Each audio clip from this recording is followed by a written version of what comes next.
Something about the holiday season spreads a sense of warmth among family and friends, camaraderie and compassion towards strangers, and fosters this environment for kindness, empathy, and appreciating the act of giving. Little problems or inconveniences, at least temporarily, seem less important. For Latricia White, her boyfriend Lee Wackerhagen, and Lee's son Chance, Christmas in 1993 was a welcome respite from the frequent arguments, but it didn't last long. Just 2 days after the holiday, a gruesome, tragic discovery sparked the hunt for a murderer, who was possibly not a killer at all, but a victim themselves. Today on Dark Matters, the murder of Latricia White.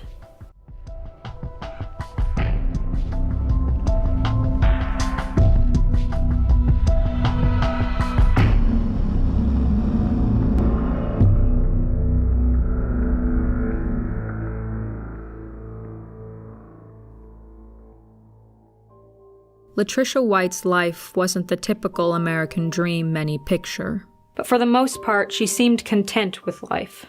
The 38-year-old mother of two was recently divorced, but had a strong career in the medical field as a prominent nurse to Dr. W. Kern Deschner in the gastroenterology wing of the Central Texas Medical Center in San Marcos.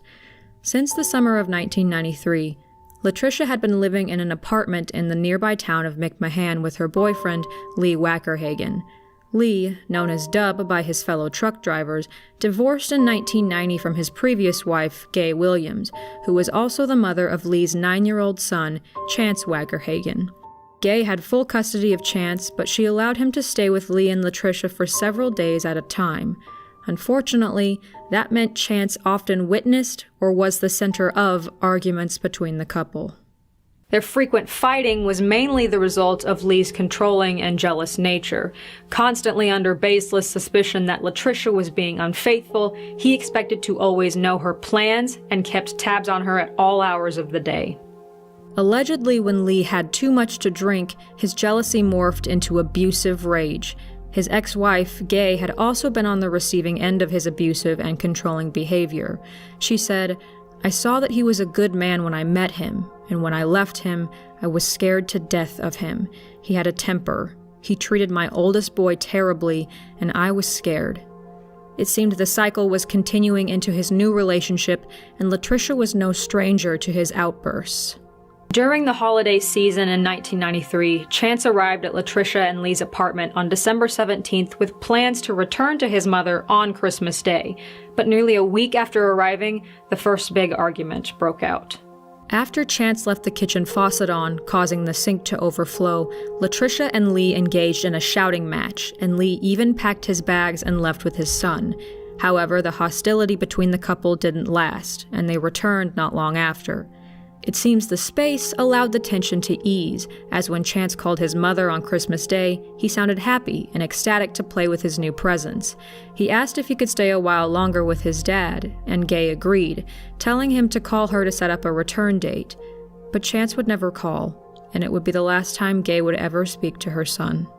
The day after Christmas, Lee, Latricia, and Chance were spotted eating dinner at a restaurant in town, happy and enjoying one another's company.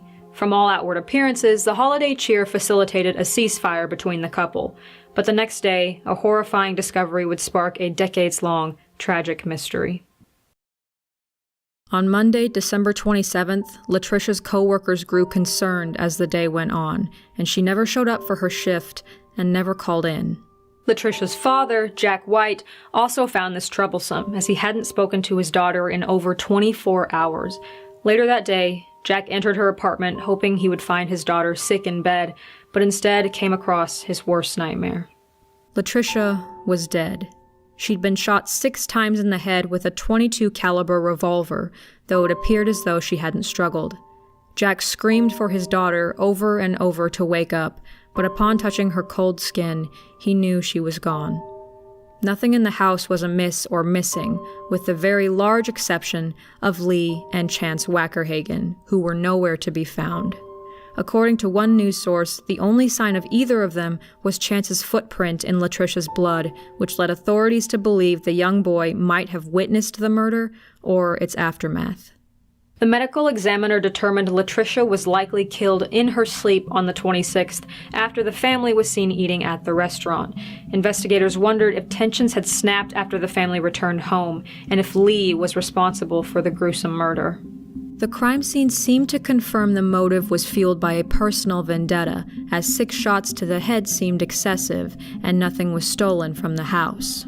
After Latricia's family and Gay Williams confirmed rumors about Lee's violent and controlling behavior, police immediately issued a warrant for his arrest on charges of murder, interference with custody, and unlawful flight to avoid prosecution.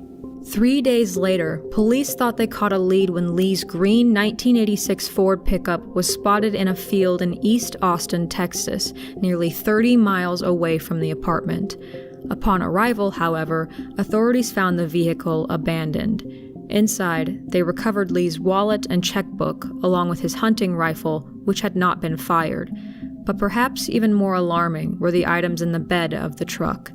Next to a toolkit and a spare tire lay a heap of Christmas presents, some of them unopened, but many spotted with blood.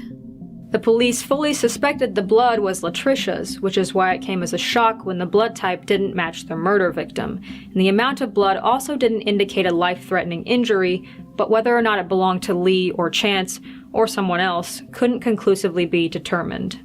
Sheriff Mike Bading of the Caldwell County Sheriff's Department said in light of the new evidence, detectives were forced to consider 2 possibilities: that Lee had murdered Latricia and kidnapped Chance and was in hiding, or that Lee and Chance were also victims of Latricia's murderer, and there was an unknown killer on the loose.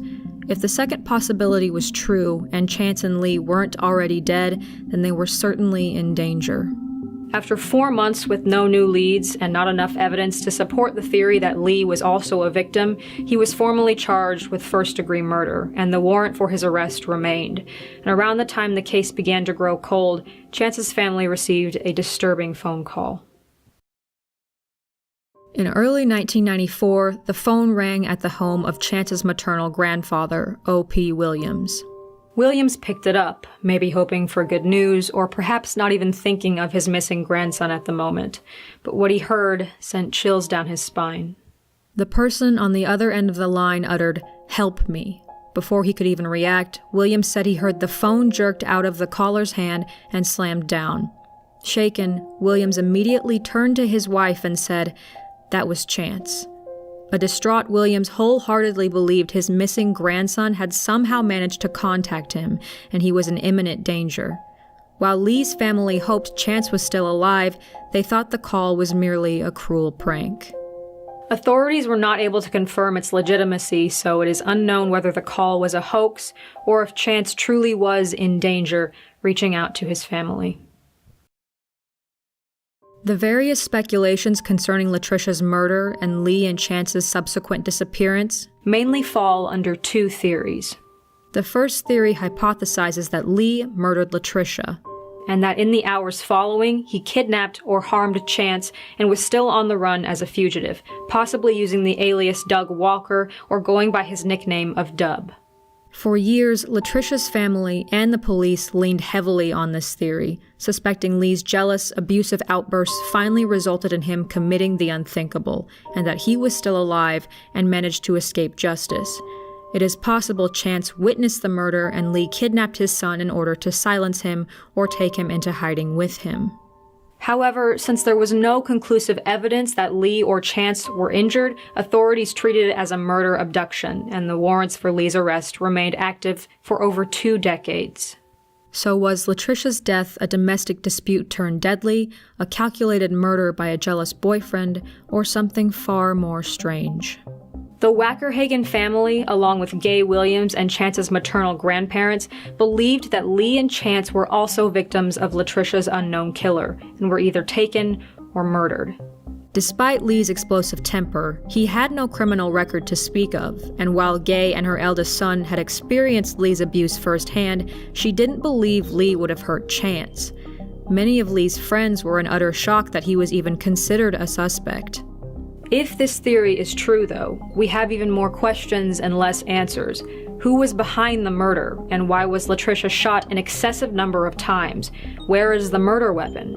Why not burn Leigh's truck with possible evidence inside? Why leave Latricia's body out in the open, but take such great lengths to hide Leigh and Chance, whether dead or alive? But there are also issues with this theory as well. Authorities have never mentioned evidence of another person at any of the crime scenes. The blood in Leigh's truck could be that of the perpetrator, but it also could have been Leigh's or Chance's blood.